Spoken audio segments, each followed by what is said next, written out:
They left my name off the dinner card. Again. I stood in the entryway of my parents' house, the scent of rosemary and roasted duck drifting toward me, thick with a familiarity that made my skin prickle.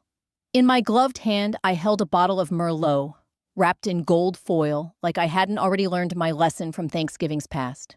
This time, I told myself would be different. I wasn't crashing, I was arriving, with dignity. Margaret spotted me first. "Lena!" Her voice, thin and brittle, traveled over the soft notes of carols playing in the background. "Oh, I didn't know you were coming." She kissed the air near my cheek, like I was a neighbor dropping by to return a misplaced pie dish. I managed a polite smile, biting down on the urge to say, "Of course you didn't know. You didn't invite me. I thought I'd surprise you," I said, unwrapping my scarf. "It's Christmas Eve after all." Her eyes scanned the bottle in my hand. "Lovely. Well, come in then." Logan and Ashley just arrived. Her tone didn't match the words. The dining room looked like a page from a high-end holiday catalog, crystal glasses polished, silverware linen napkins folded into elegant bows. But at the long table, every place card had a name except one. I knew before I looked. Still, I looked. Ashley's card sat neatly beside Logan's. Mine, absent. Franklin didn't even glance up when I stepped in. He was pouring scotch into a cut glass tumbler, nodding as Logan talked animatedly about his upcoming interview at some prestigious firm in Boston. I'd heard him rehearse that same pitch for weeks, back when we still spoke. "Big news for our family," Franklin announced. "Logan might just be our youngest director yet." Wouldn't that be something? Murmurs of approval circled the table. Margaret beamed. Logan soaked it in like it was his birthright. I pulled out the chair with no name card and sat down. "I actually got promoted last week," I said softly at first. "Executive Counsel, North Point Holdings." Franklin cleared his throat, turning away. Margaret raised her glass with the grace of a politician dodging a scandal. To Logan, she said, her voice sharp and cheerful, "For making us proud." I didn't miss the flicker in Ashley's eyes, the way she briefly looked at me before lifting her glass. It wasn't pity, it was discomfort. She'd seen this dance before, just not from the front row. I sipped water from the glass that was probably set for an extra guest. Logan chuckled and leaned back in his chair. "Hey, she's not really family tonight. No card, no seat right." Laughter. Shallow, strained. Margaret laughed the loudest. I looked around the table, 12 people, all related by blood or bond, and realized I was the only one who'd brought a gift that wasn't themselves. I'd dressed carefully. I'd braved the snow. And yet I was still the misfit girl who wanted too much, worked too hard, talked too little. Franklin stood again this time with a more somber tone. "We're building a legacy here. Lena, you've always done well for yourself. But Logan, he's built for leadership, for the Caldwell future." I waited for a crumb, a nod, a simple, "We're proud of you too." Instead, Margaret added, "This holiday is for people who make the family proud." I stared at her. Something in me flickered out. Without a word, I stood, walked to the kitchen counter, and set the unopened bottle down. The foil caught the warm light, still perfect, still sealed. "You'll need this?" "More than I do." I didn't slam the door. I didn't cry. I didn't even shiver as I stepped back into the cold. I just walked away from the table that never had a seat for me. They thought I wouldn't show. I came anyway with a contract offer in my bag. Dinner was over.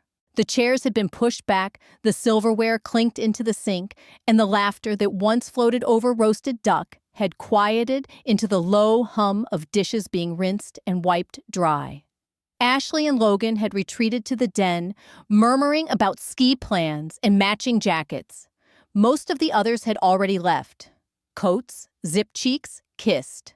I stayed behind. The fire in the living room crackled faintly, as if embarrassed to still be burning after the main event was over. I stood near the archway that separated the dining room from the kitchen, watching Margaret rinse the wine glasses I never drank from. "You don't have to clean," I offered gently. She didn't turn around. Well, someone has to. The silence between us wasn't new, just recycled. like wrapping paper folded for next year. I stepped into the kitchen, reached into my leather tote, and pulled out a crisp envelope. I wanted to give you this, I said, holding it out. She dried her hands before taking it. Her eyes skimmed the letterhead. Her mouth twitched. Glover and Mason, she said. That boutique firm in D.C. Not so boutique anymore. They made me a partner track offer. Margaret stared at the letter like it had personally offended her. You've always been good with words, she said. Not so much with people. I felt the air change, not a gust, just a cold draft under the door of dignity. I braced myself, but before I could respond, Aunt Nora's voice floated from the hall. That's not fair, Margaret. Margaret's lips tightened. She folded the letter neatly and handed it back to me. I wasn't trying to be fair, just honest. Nora stepped into the doorway, eyes soft, arms crossed loosely over her cardigan. Lena worked hard. Maybe say congratulations before criticizing her people skills. Margaret shrugged and turned back to the dishes. I didn't know this was a praise parade. I tucked the letter back into my bag without a word. Logan's laugh carried faintly from the other room. She actually thought they'd be impressed, he said to Ashley, unaware the walls in this house held echoes. I leaned against the kitchen counter. That's when I saw it. Near the trash bin, slightly askew on top of a pizza flyer, was a printed resume. Logan's. My brother's name in bold at the top, followed by credentials I'd seen 100 times.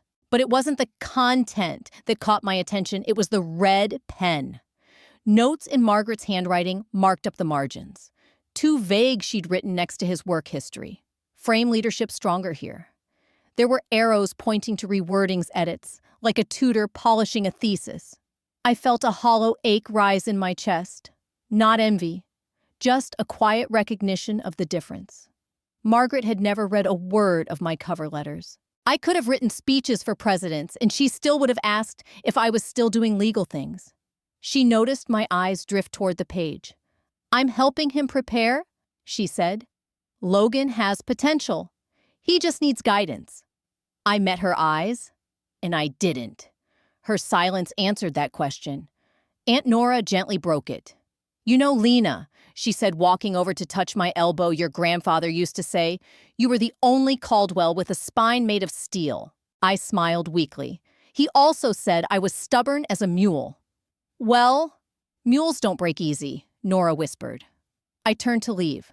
I'd already unzipped my coat and wrapped my scarf when she caught up to me at the front door. While Margaret pretended not to notice, Nora slipped something small into my gloved hand.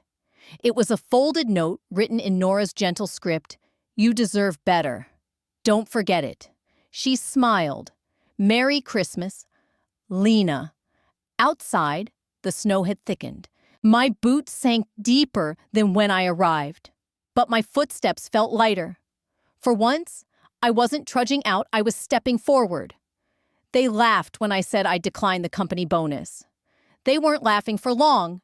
The conference room was too bright, too polished, like it had something to prove, much like the people seated around the table. Leather chairs creaked as we took our seats. Miles Greer, our CEO, had a fondness for punctuality and rare scotch, neither of which I cared for, but both of which had shaped this moment. I folded my hands in front of me, calm. Sophie Tran, our HR director, was already flipping through the agenda. Final point. Executive bonuses, she said, voice neutral. Her eyes flicked toward me, expectant, maybe even amused. Lena Miles said, nodding. Your division hit record numbers. That mentorship program you started, best performance metrics we've seen in years. I assume you'll accept the full incentive. I took a breath. Everyone knew this part was performative. Smile, nod, collect your 5 digits. But I came prepared to shift the story. I'd like to redirect my bonus, I said. There was a pause, half a second longer than polite. Miles raised an eyebrow. Redirect to the mentorship program. Expand it. Add legal review, access workshop funding, and 2 new fellows for Q2. Sophie blinked. That's generous. I believe in what we're building, I said simply. A murmur rippled down the table. They weren't sure if this was ambition or madness. The truth, it was neither. It was precision. My name wouldn't be on the donor wall, but I'd carve it into the foundation instead. Later that day, as I returned to my office, Sophie knocked lightly and peeked in. "You got a second?" I nodded. She stepped inside, closing the door behind her. "Something odd crossed my desk," she said, holding up a manila folder. "Resume from an applicant to your department. Guess who?" She handed it to me. I didn't need to open it to know. "My brother?" I said quietly. "Logan Caldwell," she confirmed. "Finance major, 3 years at MidFirst Credit Union. Internship at Harrison Trust. No current references." I skimmed the bullet points. My brother Logan, the same one who once joked I'd donate a house before I lived in it, now seeking work under the roof I'd helped raise. His resume had Dad's fingerprints all over it. Safe buzzwords, vague accomplishments, inflated job titles. Sophie cocked her head. "Didn't you say your brother was in finance?" I nodded, then shrugged. "This reads like a college intern," she said, flipping the pages. "Who submitted this?" she added. I looked at the ceiling for a beat, suppressing a sigh. "Someone who thinks last names are stronger than qualifications." Sophie chuckled, but it didn't reach her eyes. She left the folder on my desk and walked out.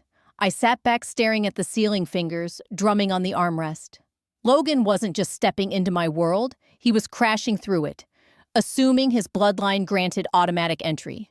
But what he didn't know was this firm didn't tolerate legacy hires, at least not on my watch. The next day, I checked with IT. Sure enough, Logan's resume had been uploaded through a private portal. Not public, not standard. Probably slipped in during a family call or a favor Franklin had called in with someone on the board.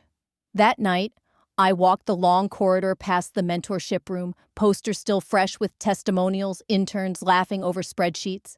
This was the place I built, not handed to me. Every inch was earned, every seat filled by merit. Logan wanted in, let him try. But he wouldn't be laughing by the time this chapter ended. The rain had been drumming against my window since before dawn, persistent and disapproving, like a parent who never forgives, only reminds. I sat at my kitchen counter with a lukewarm cup of coffee, reading the subject line of the email over and over again. Subject: conflict of interest, disclosure, request. Logan Caldwell application. I stared at it, not opening it yet. I didn't need to.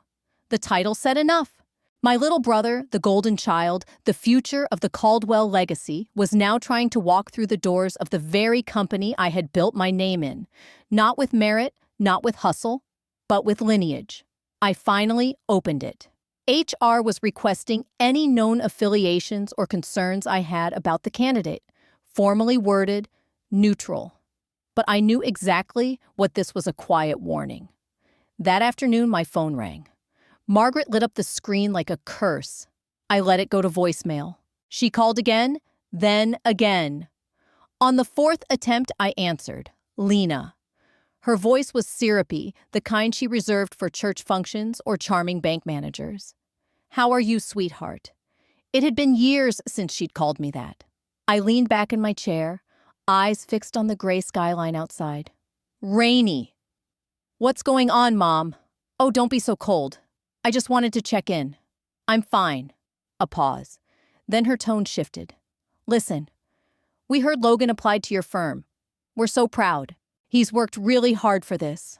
Worked hard.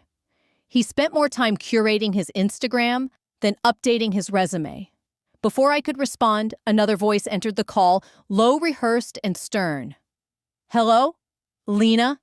Dad said. "Was this a scheduled intervention?" I asked, deadpan. "I think we've all had our misunderstandings," Franklin began. "But this is a good opportunity for Logan and for us as a family." I could practically hear him adjusting his cufflinks. "Look," Margaret chimed in, "this would mean a lot to your father. To all of us. It's about more than just a job." I didn't say a word. I didn't need to. Franklin sighed. "If Logan doesn't find a home at your firm, I can't imagine what your Uncle Wayne will think. You know he's reconsidering the trust fund allocation. He's not thrilled with how divided things have become." There it was. The real reason. The money. The inheritance. The name. Margaret took the cue. You're so influential now. You could vouch for him. Quietly, nothing formal, just a recommendation. I could feel my pulse settle into a calm beat, controlled, measured. Let me get this straight, I said. You're asking me to help Logan get a job he's unqualified for in a company I earned my place in because it benefits the family. It's not like that. It's exactly like that. A beat of silence. Then Margaret said coldly, "Don't make us choose between you and the family." I exhaled slowly. My voice didn't shake. You already did. And I ended the call. The silence after was loud. I stood in the middle of my apartment, arms crossed, unsure if I wanted to scream or laugh.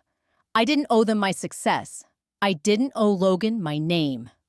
I opened my laptop and pulled up the HR form. My fingers hovered over the keyboard. Then slowly, I began typing.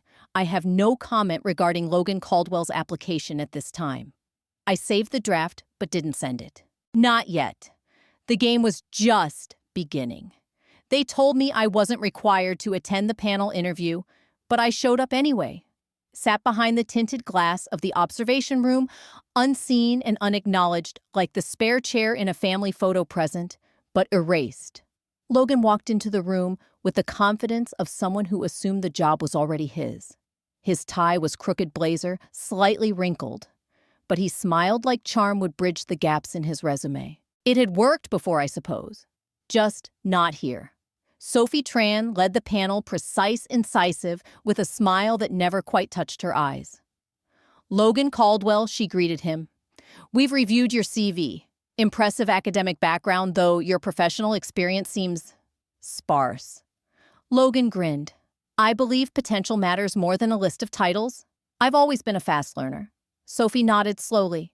"And the 2 months at Stratosphere Partners. There's no listed supervisor, and your deliverables aren't cited. I worked directly under my father's acquaintance. It was an informal leadership training, translation nepotism." One of the panelists raised an eyebrow. Another began scribbling something. Logan continued. "Honestly, I wasn't expecting to be grilled this much. I was told this would be more of a culture fit discussion." "Who told you that?" Sophie asked, pen poised. "My father, Franklin Caldwell. He knows Miles personally." That did it. I saw the flicker of discomfort on Sophie's face. The moment she realized this wasn't just a young candidate, this was a message wrapped in a name daring her to question power. But Sophie didn't flinch. "Well, we have our own process," she said, "regardless of personal networks." Logan blinked. "Sure, of course. I just thought, you're applying to a firm that handles 6-figure consulting contracts and high-level crisis management," she said. "We tend to look beyond thoughts and into verifiable results." The rest of the interview slid downhill from there. Logan rambled. He contradicted dates. He dropped buzzwords without context. At one point, he referred to a female client as the blonde lady with opinions. A soft gasp escaped one of the panelists. I almost pitied him almost. But this wasn't sabotage. I hadn't touched a word of his file. I hadn't whispered a thing to Sophie. I let his words hang themselves. When the interview ended, Logan left the room still wearing that smile, a little dimmer now, a little tighter at the corners. He didn't look back. Maybe he thought he did well. Or maybe he knew. Hard to tell with him. Sophie exited minutes later, shoulders squared, mouth pressed in a straight line. She stopped when she saw me in the hallway. "You were watching?" she asked. "I was." She leaned against the wall, folded her arms. "He's your brother." I nodded. "You didn't warn us," she said, "but you didn't lie either." "No," I said. "Sometimes silence is the only honest thing you can offer." She studied me for a long moment. "You know most people would have tried to help him." I shrugged. "He's had help his whole life. Maybe it's time he learned what standing alone feels like." She didn't respond right away, just tapped the folder against her palm. "We'll deliberate." I walked away without asking for the outcome. I didn't need to. The silence in the room said enough. That night, Logan didn't call. Margaret didn't text. Franklin didn't summon. And for the first time in years, the absence didn't ache. It settled. Because sometimes the only vindication you need is watching the mask slip without ever lifting a finger. They gave me 10 days, 10 business days, to decide whether I wanted to be their daughter or their liability. The memo came in cold font, stamped with urgency, wrapped in legalese. Internal memo. Conflict of interest disclosure request candidate Logan Caldwell. Deadline, February 12th, 2024. I stared at the email like it was a puzzle. Short, deceptively polite. No emotion, just consequence. Somewhere between the lines, I could already hear my mother's voice. Family doesn't sue family. They negotiate in silence. I closed my laptop and leaned back into my chair. The office empty after hours. The skyline beyond the glass looked like static. I was used to isolation, but this felt different. This wasn't distance. This was pressure. A knock on my door. Sophie. She stepped inside without waiting for permission, holding her phone like it carried answers we weren't ready to read. "They're taking this seriously, Lena. Miles asked me to speak with you privately first."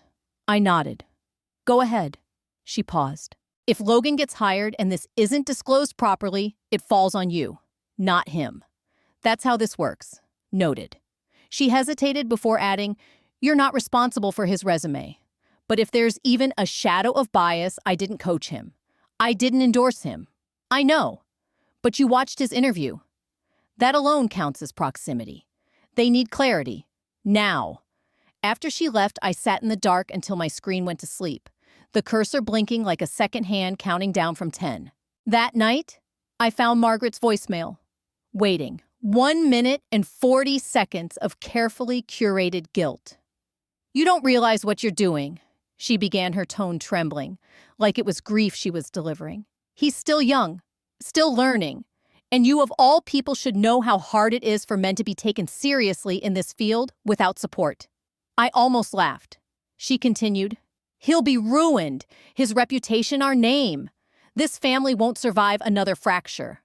Are you proud now? Are you click? No goodbye, no love you. Just pressure, shaped like concern." I saved the message, not because I needed the reminder, but because I wanted to hear it again, cold, when the deadline loomed closer. The next day, Miles called me in. His office was glass and concrete, clean lines masking messy truths. He gestured for me to sit, then folded his hands like he was about to break bad news with silk gloves. "Lena, let me be honest. You're valuable. You've proven your worth here time and again. But even unspoken conflicts erode credibility." I nodded once. Understood. He studied me. "Do you have any personal, financial, or reputational stake in Logan's potential hiring? He's my brother," I said evenly. "That's the extent of it." Miles didn't push. He just looked disappointed in a way that stung more than anger. Back at my apartment, the city lights stretched like spider webs through rain-streaked windows. I opened my laptop and downloaded the form. Disclosure of conflict of interest, internal candidate review, relation to applicant sibling, interaction with selection process, present during interview observation, potential benefit or conflict. I hovered over the last line. What did I gain from Logan failing? Nothing. But if he succeeded by stepping over my silence, I lost everything I fought to build. My credibility, my name. I left the line blank. Signed, Lena Caldwell. Dated February 2nd, 2024. I saved it, printed a copy, placed it on my desk. The next morning, Sophie came by early. She didn't say good morning, just picked up the paper, read the signature, then looked at the blank line above it. "I'll hold this until you're sure." "I'm sure," I said. She raised an eyebrow. "Just know, 10 days pass faster when you're lying to yourself." Then she walked out, leaving me with my reflection in the office, glass blurred, undecided. It wasn't the resume that caught my eye. It was the file name it was saved under. LC Project 20 Final.docx. My initials, my year, my original formatting. But the author listed wasn't me. It was Logan Caldwell. It was late past 7 p.m. and the office halls had gone quiet, except for the gentle hum of air vents and the occasional coffee machine gurgling in protest. I was in the internal archives prepping slides for the upcoming mentorship series. I hadn't touched those old decks in years, but I remembered them well. I built them during my third year, with the firm polished until they gleamed, and locked them into our knowledge management system under my own digital thumbprint. I was halfway through downloading a PowerPoint when I noticed the unfamiliar Word file sitting in the same folder. At first, I thought it was a version I'd saved under the wrong name.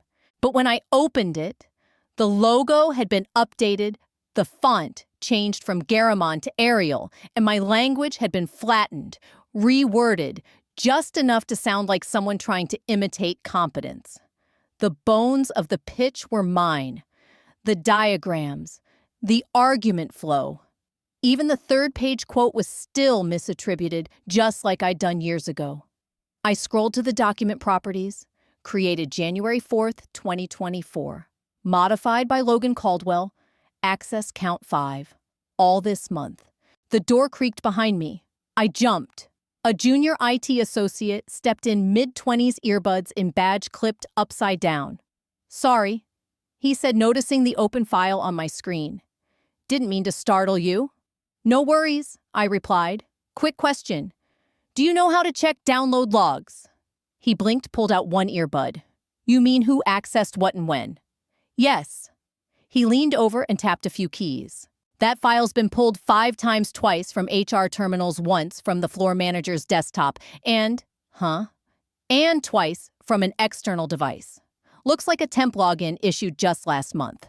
Caldwell, all LG. Can you send me a copy of that access log?" He hesitated. "Is this formal?" "Just prepping for an internal audit," I said evenly. He shrugged and hit forward. "You didn't get it from me." Back at my desk, I emailed the file to my personal drive with no message, no subject line. Just the file itself. I didn't want it flagged. Not yet. I sat for a long time staring at the screen, then pulled open my own archive folder from 2020. Found the original. I opened both documents side by side. Mine clean with footnotes, properly cited data phrasing that had taken weeks to refine. His gutted of nuance, polished just enough to pass at a glance. The final straw, he'd used the same footer I always embedded for internal pitches. Confidential, not for distribution. Word for word, I felt a strange mix of fury and fatigue. Logan hadn't stolen the idea, he'd stolen the effort. The sleepless nights, the credibility I'd spent years layering like armor. I leaned back in my chair and let the fluorescent lights buzz overhead. I thought of what Ashley once said, laughing over drinks last year. "Logan used one of your old templates." Hope that's not cheating. I had laughed too. Now it felt like a prophecy. The office was empty, but my pulse wasn't. For the first time, I let the thought enter fully, not just suspicion, not implication, but fact. He plagiarized. Not just a little. Entire frameworks. Under his name. And if HR accepted it, I'd be complicit. I shut the folder and stood slowly, the chair groaning beneath me. Before leaving, I whispered to no one. "You didn't even bother to change the date, Logan. Not out of anger, out of disbelief. Because it wasn't just lazy. It was arrogant.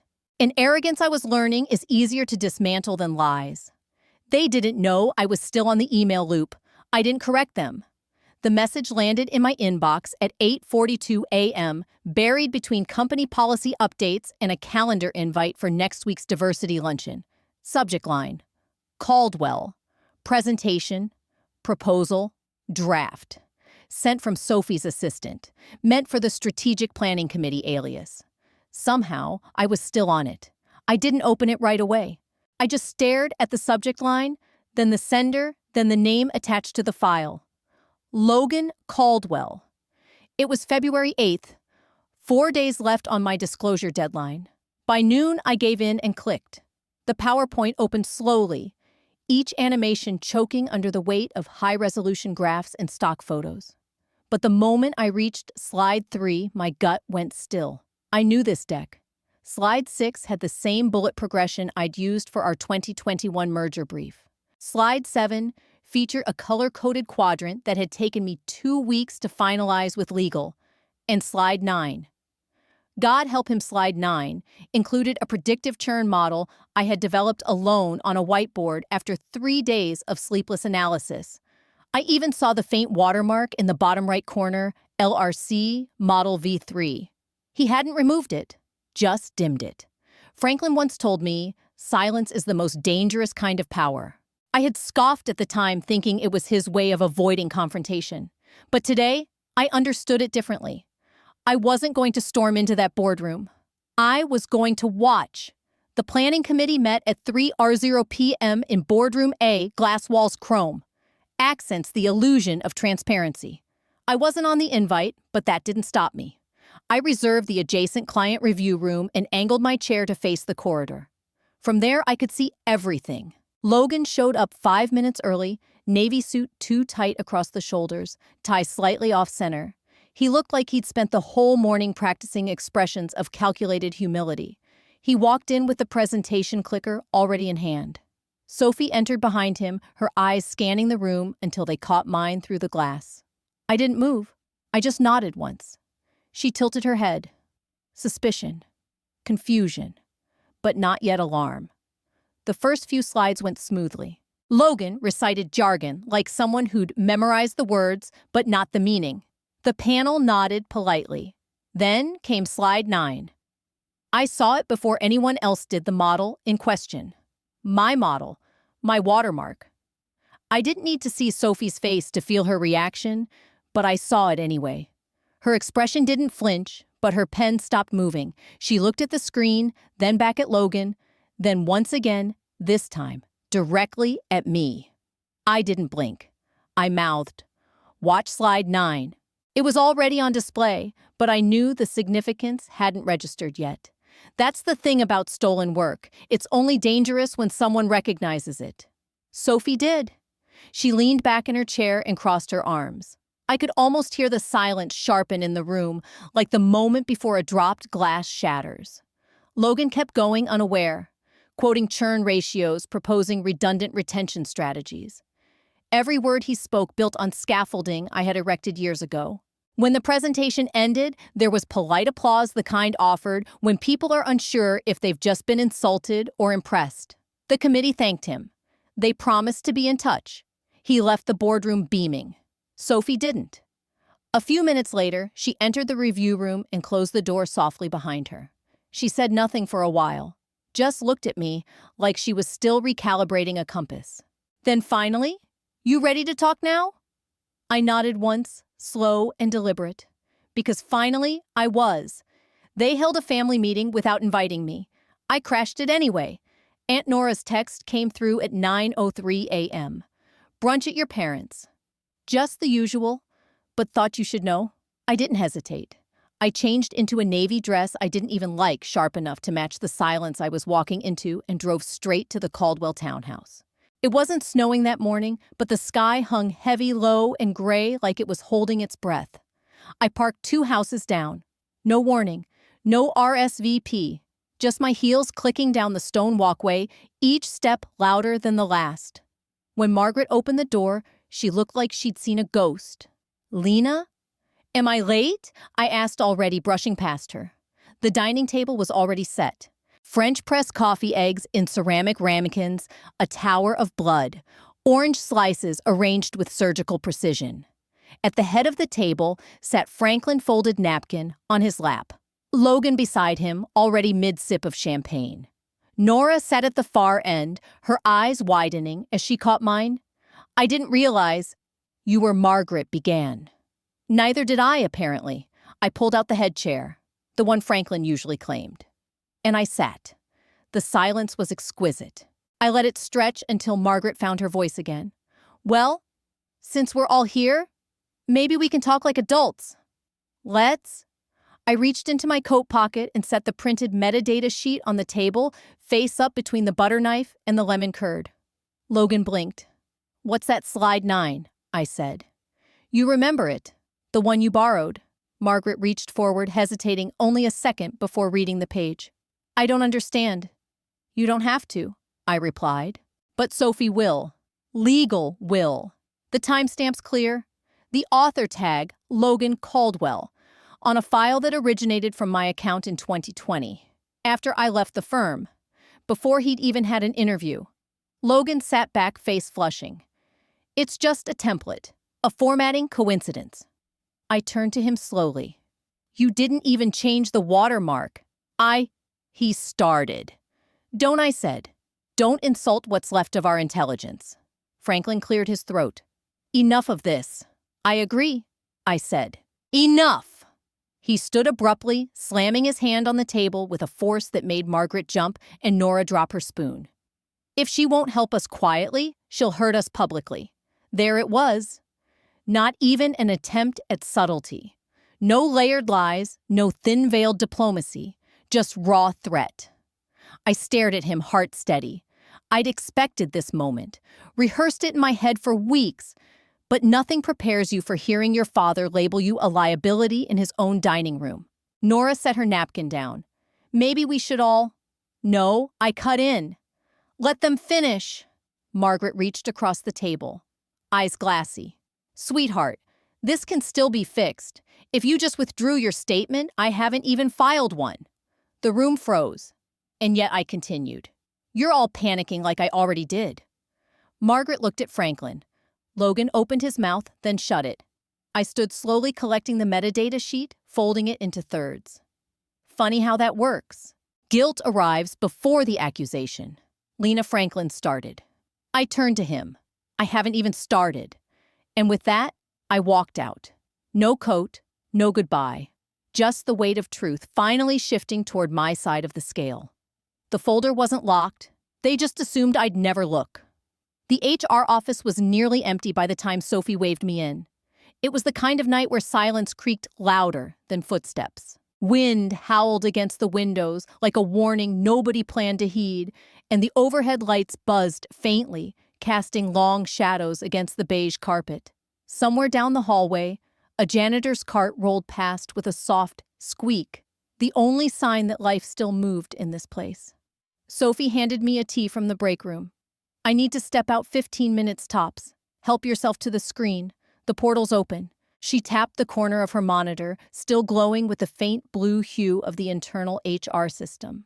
I figured you'd want to double-check the timestamp issue. I nodded, but we both knew I was looking for more than a timestamp. As the door clicked behind her, I slid into her chair, heart thudding. I told myself I was only curious, nothing more. That I wasn't crossing a line, just grazing it with cautious fingers. The mouse hovered. I clicked the folder marked Logan Caldwell. Application materials. There it was, a list of files each innocuously labeled. Resume, cover letter, transcript. But one stood out like a cracked tooth, M. Caldwell notes. Interview cues. I opened it. At first glance, it looked like harmless prep. Then I started reading. Margaret had outlined full mock interview scripts complete with anticipated questions and curated responses. She referenced internal policy jargon that only someone with long-standing connections to HR could know. Worse, she'd included a reference letter signed and dated from a former manager of mine, except I remembered clearly that man retired 2 years ago. Another file, a PDF this time, carried Margaret's official signature block. My breath caught when I read the first line, "Use this version. Keep original on file in case of audit." I froze. She hadn't just coached Logan. She'd orchestrated the forgery. Managed it like a campaign. A side operation beneath the family crest. Margaret Caldwell, wife, mother, board member, manipulator. I reached for my phone hands, trembling just enough to fumble the screen. I forwarded the PDF and the notes to a contact in compliance. No explanation. Just the attachments and a subject line per internal review request. Sensitive. I barely heard the door open. Sophie stepped in, brushing raindrops from her jacket. Still here? I must have looked pale. My fingers were still resting on the mouse when I turned to her. Yes. She looked at the monitor, then at me. What did you just find? I didn't speak immediately. My throat was dry. Instead, I clicked back to the folder, opened the PDF again, and turned the screen toward her. Everything I said. Her lips parted, eyes scanning the file. When she reached the closing signature line, she leaned in. This is your mother?" she asked. I nodded. Sophie sat on the edge of her desk, jaw clenched. This isn't just unethical. It's premeditated fraud. She didn't think I'd check, I said quietly. She assumed I'd keep my head down and carry the family name like a shield. Are you going to file this formally? I stared at the glowing screen. The answer wasn't as easy as I thought it would be. Somewhere in my chest, a battle raged between the daughter who once brought Margaret tea during late-night work calls and the woman now holding proof of her betrayal. I haven't decided, I said. Sophie stood and placed a hand gently on my shoulder. You don't have to rush, but I'm here, and so is policy. That matters. It did. But what mattered more was the shift that had just occurred. Until now, Logan had been the storm I'd been preparing for bluster. Arrogant sloppiness. But Margaret, she was the silence behind the wind, the hand that shaped the funnel cloud. I stood slowly shutting down the monitor. Outside, the storm had picked up. Sheets of rain lashed the glass and thunder rolled low like an omen.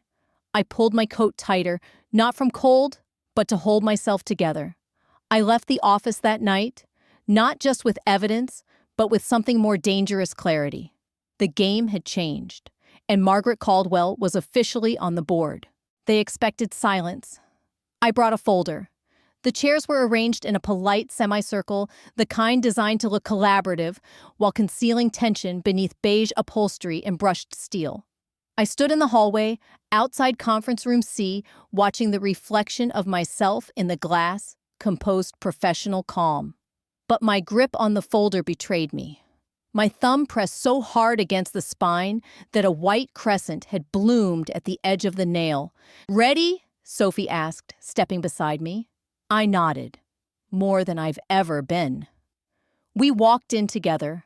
The room smelled faintly of burnt coffee and toner. Miles Greer sat off to the side, not as a participant, but as a witness. His presence was a message. This wasn't just procedural. It mattered. HR counsel, a woman named Deborah, with a pinched voice and a diplomatic smile, welcomed us. "Ms. Caldwell, thank you for being here. We appreciate your cooperation." I placed the folder on the table. "I'm here as requested." Logan strolled in. 2 minutes late, phone in hand, sunglasses still clipped to his collar. He nodded toward me like this was brunch and not a formal review of potential fraud. "Hey, sis," he smirked. "Didn't know this was a family affair." Sophie didn't return his smile. "Mr. Caldwell, please take your seat." He did, flippantly dragging the chair a little too loudly. "Let's just get through this. I've got another interview this afternoon." My hands stayed folded. I didn't speak. I waited. Ms. Caldwell Deborah began. "We've called this hearing in light of several irregularities found in Mr. Caldwell's application. As his sibling and a member of this firm, we request your insight on the matter." Logan leaned back. "This is a witch hunt. My resume's solid. I have experience."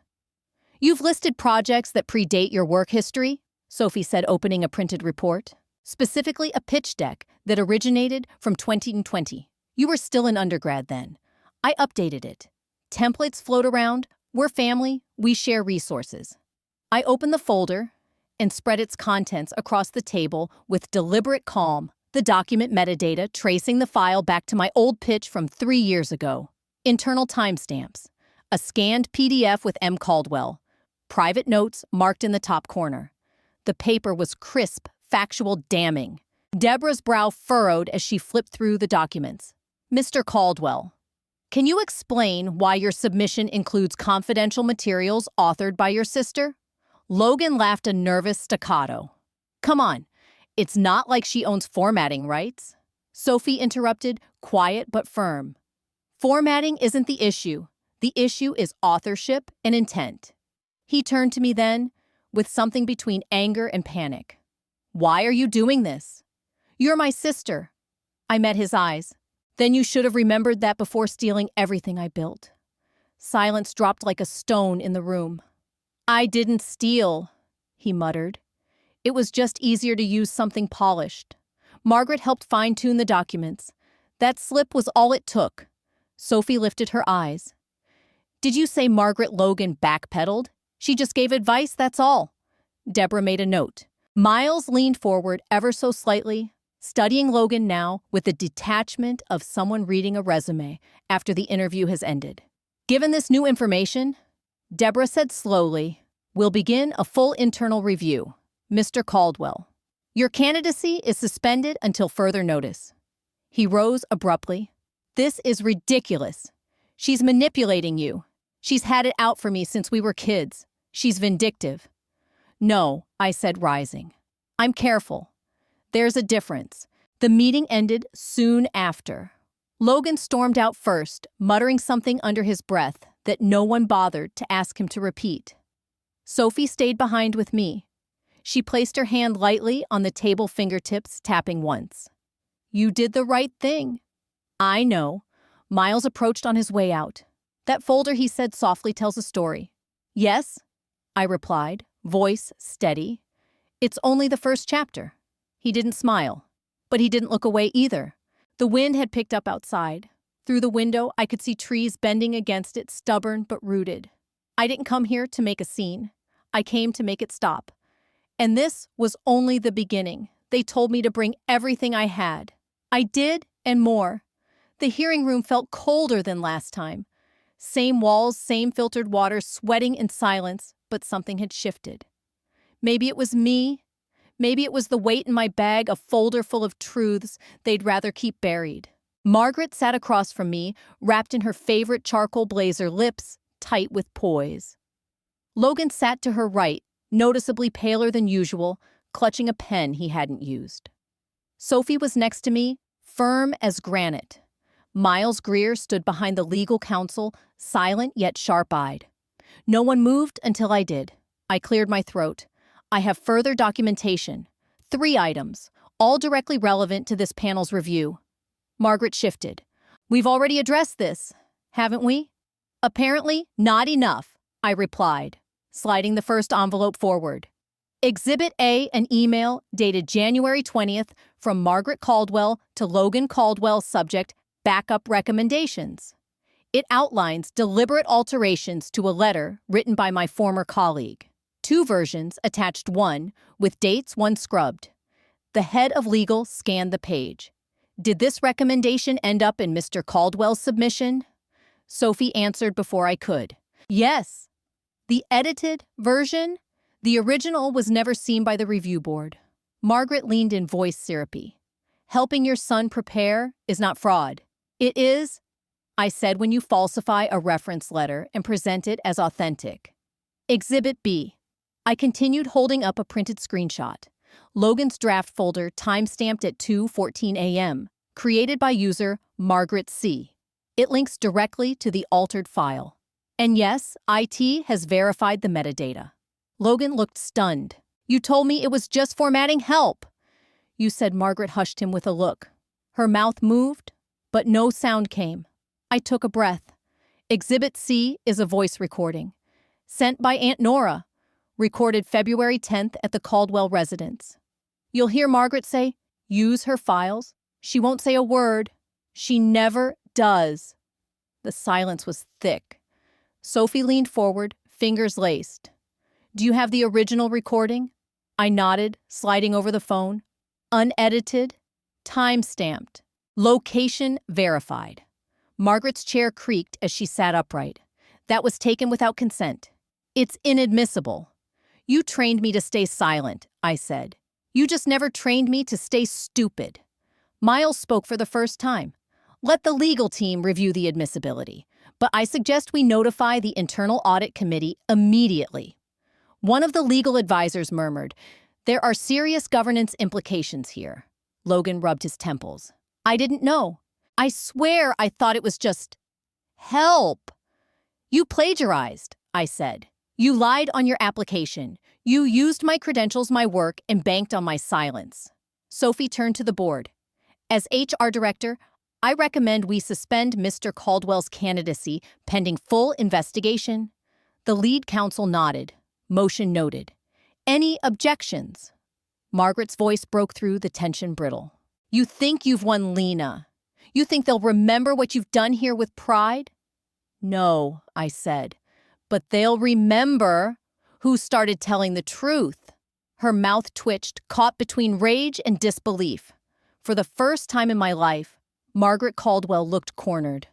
Logan looked small. The silence that followed wasn't peaceful. It was stunned, cold, final. Margaret reached for her bag. "You'll regret this." I stood calmly collecting my documents. "Not as much as you regret underestimating me." As I turned to leave, I caught Miles watching me. Not with pity, not with fear, but with something new. Respect. They say when a house crumbles, the dust reveals everything it tried to bury. Margaret's public resignation came in a 3-line email. No explanation, no statement, just absence. Her consulting board seat, once the envy of every oversprayed matriarch in the city, was reassigned to someone 10 years younger by noon the next day. I watched the press release trickle in through industry feeds, her name replaced by a string of hollow platitudes. No legacy, no thank you. Logan's rejection email landed even faster. Application permanently withdrawn due to confirmed ethics violations, the subject read. He didn't forward it to me, of course. But Sophie, with her usual diplomacy, walked into my office holding a printed copy and placed it gently on my desk. "I thought you should know," she said. "It's over." It wasn't, but I nodded anyway. Later that afternoon, my phone rang. The screen flashed Dad. I debated not answering, but my finger betrayed me. "You've made your point," Franklin said without greeting. His voice, stripped of fire, sounded decades older than I remembered. "It wasn't a point," I replied quietly. "It was the truth." He exhaled like he was preparing to speak, but instead, the line went silent. When the call disconnected, I didn't redial. Let the silence say what he couldn't. 3 days passed without another word from anyone until Nora showed up. She stood at my doorstep with a brown paper bag that smelled like lemon scones and a manila envelope tucked under one arm. Her eyes scanned my face softer than I expected. "I didn't come to choose sides," she said, stepping inside. "I came to update my will." That made me laugh. She smiled back. "You reminded me," she continued, placing the envelope on my kitchen counter, "that legacy isn't about tradition. It's about who shows up when it's hardest. You showed up." We ate in near silence, the kind that didn't need explaining.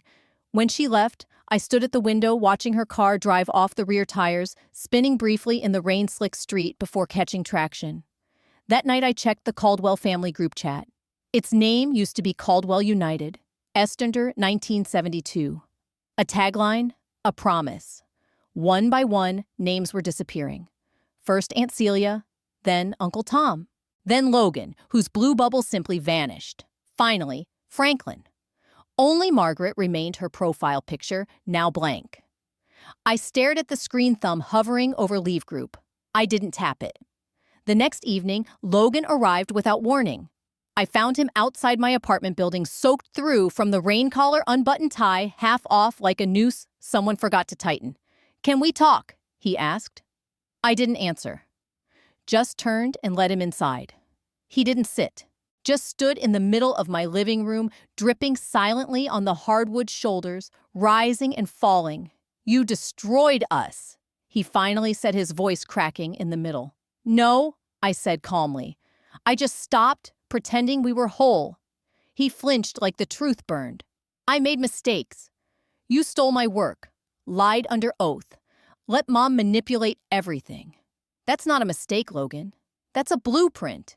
He looked at me, then really looked like he was seeing someone he didn't recognize. Maybe he wasn't. "Do you feel better?" he asked, bitter. "No," I said honestly. "But I feel free." There was nothing more to say. He left without another word, the door clicking behind him like punctuation. I sat back down at my desk, pulled up a blank document, and typed a new title, "The Cost of Silence."